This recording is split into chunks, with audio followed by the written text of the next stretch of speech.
I am pleased to be joined by number 30 in the program, but maybe after this past weekend, number one in your hearts, Gabby Antinoro. Gabby, how are you doing today? I'm good. How are you? Not too bad at all, thanks. Of course, we're going to get to this past weekend's game, but before we get there, I'm always interested. Tell me about yourself. How did your career in football get started?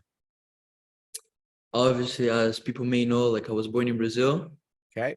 I was basically forced into soccer because it's like a must in Brazil.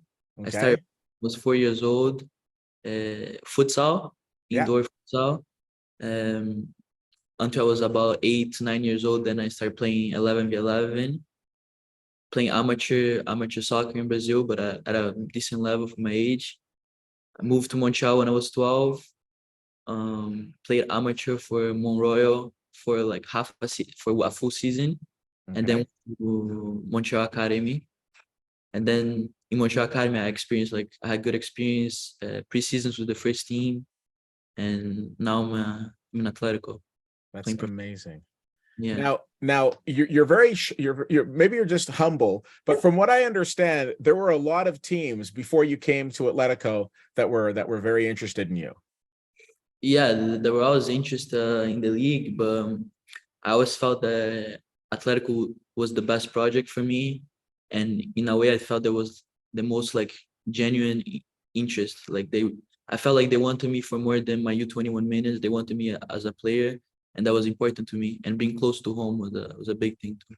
Yeah, absolutely. And I got to tell you, it's one of you. You seem to be somebody who keeps making great decisions, not only by accepting to do this interview, but also by selecting Atletico as the team. Because I think you'd be hard pressed to find a more exciting team right now in the Canadian Premier League than Atletico Ottawa.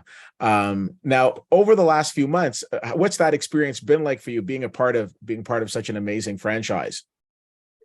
Like in the beginning, it wasn't like I kind of had an idea what a professional environment was because I did 2 pre-seasons with the first team, but it was completely different because I did them as being an academy player without a contract. So now being part of the team, it felt good. The experience in Spain was really good. Okay. Just learning every day from the more experienced players, the coaching staff, and obviously we walked in like the beginning of the season. It wasn't the best start of the season for us, so I got to experience that my first year of my career, like how it is after losing games, but I also now I'm experienced like how it is to change the momentum and to start winning and how good it feels. Yeah. And I like this side better, the winning. Yeah, I would think so. I'm a person who feels that you learn a lot from your losses, that you tend to probably even more learn more from your losses than you do from your wins. So what did you and your teammates take away from the early struggles of the season? We felt like we always like we were doing good things, but like we felt like we weren't doing all of the good things. There was also a little thing, something, a little detail missing, and it was just like putting all the pieces together at the same time. Like even when we were losing, we were training well, we were doing the right things, but like little details that were like taking us away from the win or even from the record. Like it's like we always say this, the results weren't backing up our work, and now it's starting to pay off. We were able to put everything together, and now the results are coming, and hopefully will keep coming.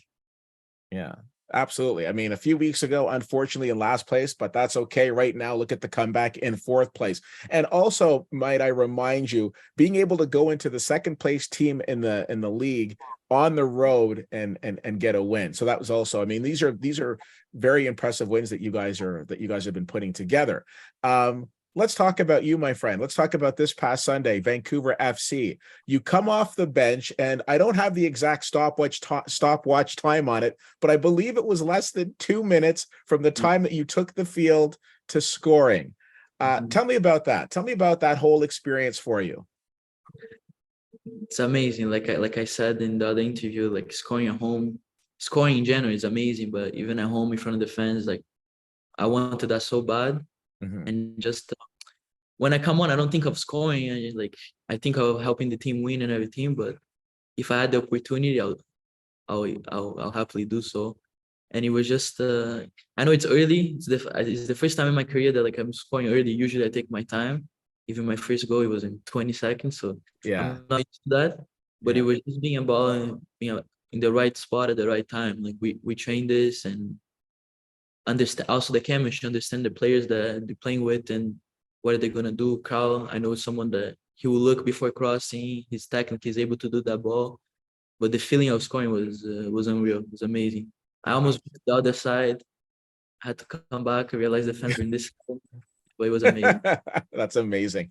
And I think it says a lot to the team as a whole in terms of the depth on this team. One of the things I think that really sets, sorry, there are many things that set Atletico apart, but I think one of those things is just the amount of depth that you guys have so much confidence in your bench. I was wondering if you could talk about that for a moment, just in terms of like the overall depth of the team, because it isn't just the production isn't just coming from like one or two people. It's like a team. It's a legit team effort. Yeah, exactly. Like I honestly feel like every player on the roster could be a starter. That's why like it's very rare that we see the exact same lineup going from one game to another. And every game before the game, it's known. We make it clear that the players on the bench are going to be very important. They're going to change the game, and Mhm. it has happened in the last 3 games. Even with Zach, with Malcolm, with me, players that come in, even with Zappa when he came off the bench, everything. It's just about being ready and having the positive attitude. Yeah. It's No, not like being on the bench is a bad thing here. You know, like it's just you're gonna have a different role and you might enjoy that even more. yeah. Obviously, everyone's competing to be a starter. That's the goal, but everyone is important. All Yeah. 23 important. Yeah, absolutely. I feel like your bench is basically a collection of, if you'll forgive the expression, rockets, and you're all just getting ready to take off. And as soon as you guys are, get the call from your coach and you're able to go in, it's like you guys are ignited and you're ready to take off. And I think that's fantastic. Yeah, Um, I think we are like I think the good thing is because we all hate sitting on the bench. I think that's the main thing. None of us like being on the bench. We accept it, of course, with a good attitude, but we always want to be on the pitch. So I no, think that makes 100%. each other better. So Yeah. Now I want to ask you. I don't know if I've had the opportunity to ask any of your other teammates about this, but tell me about, how do you feel like when you're on the field? You've got obviously the most amazing supporters in the country here in Ottawa, rooting for you guys. You guys have a game coming up this weekend in Halifax. There's going to be a watch party down the road from TD Place where fans are going to get together on their Saturday afternoon to watch you play. Tell me, like when you're on the field, it's well documented, great support here, but when you're on the field and you're looking up at the stands and you see that amount of love that's like being, thrown towards you guys, what does that feel like? no, it's amazing. Playing at home comparing to playing away is completely different. We feel it like we want to win because we want to have that moment at the end of the game that we're with the fans and we're celebrating with you guys. Even the things are way like I feel like us as a player, like usually players would like to go inside right away, but us we enjoy staying on the pitch to give attention to you guys, to the kids, pictures and whatever. Mm-hmm. The pitch, obviously, we're focused, but we feel it, like we don't need to look at you guys, but we feel it and we can't wait to Yeah. them so we can like kind of zone out from the game and like celebrate with you guys because we hear you guys and it helps us. It pushes us forward and it's amazing. Every game at TD, like we look forward to it and we just really want to play it. I love And, that. I love that. yeah. Yeah. That's fantastic. And again, it's something that I find anybody who's had the opportunity of going to a game is just very infectious, and people always seem to have a really good time when they're there just because the atmosphere is fantastic. And I also love the fact that, again, I feel like you guys have really hit your stride, and you've gone through a bit of, obviously some obstacles, but I think those obstacles have gotten you guys to a much stronger place. All right.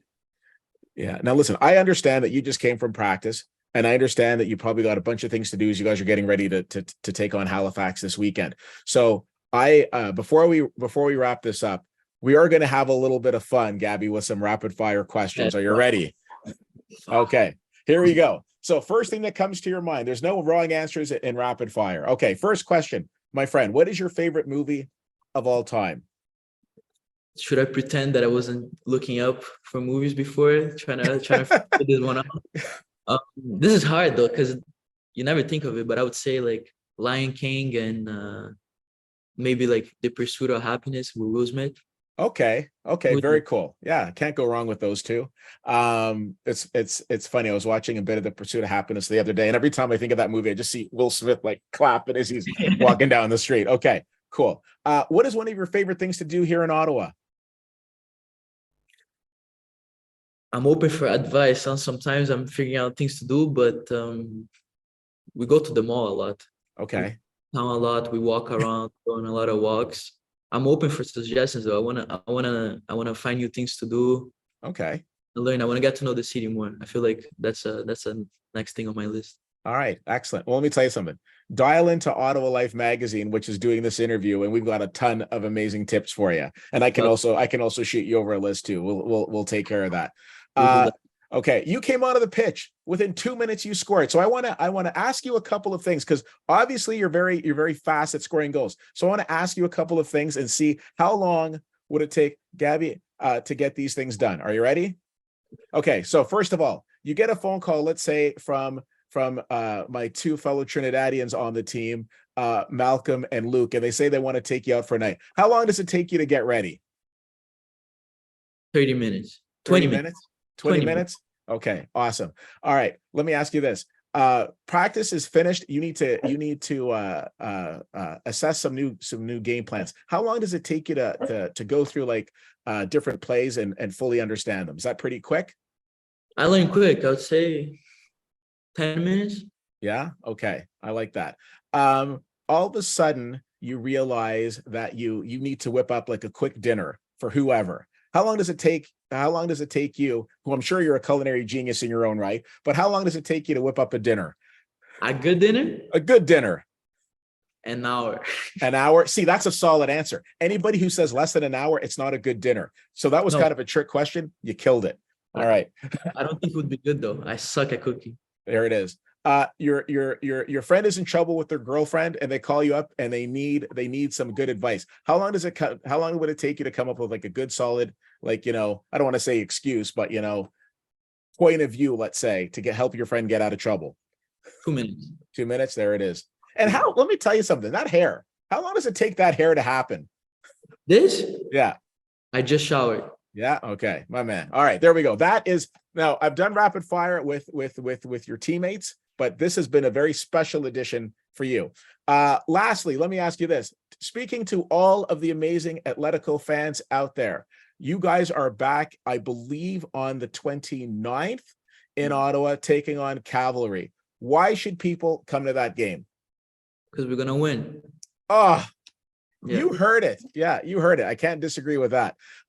Gabby, I want to thank you so much for your time. I want to thank you for being a part of this phenomenal club. You are one of many, many great reasons why people should be out supporting this team. So thank you so much for all of your contributions and your time today. Looking forward to seeing you guys on the pitch this Saturday, because we'll definitely be tuning in, and then of course in person on the 29th. Okay. Thank you. Thank you for having me, and thank you for supporting us, coming to the games. Absolutely. Gabriel Antinoro, he is fantastic. One of the amazing players of Atletico Ottawa that you can see in person. TD plays July 29th.